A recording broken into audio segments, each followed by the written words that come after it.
2024 na kung saan sa ngayon ay patuloy pa rin na easterlies ang hangin na umiihip po dito sa ating bansa.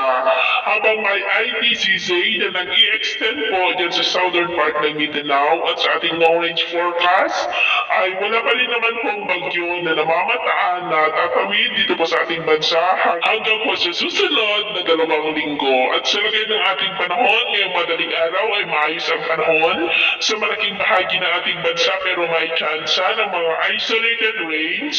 sa ilang bahagi po ng Aurora, Polino Island, Catanduanes, Sorsogon, Southern Batangas,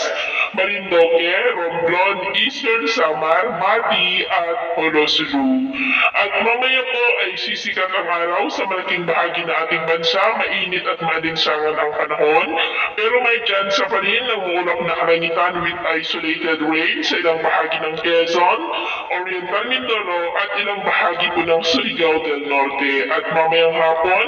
mainit at maalinsangan pa rin ang panahon pero may tsansa pa rin ng ulap na kalangitan with isolated rains sa ilang bahagi po ng Mindoro Provinces, Zamboanga Peninsula, Sulu Archipelago at southern part po ng Mindanao.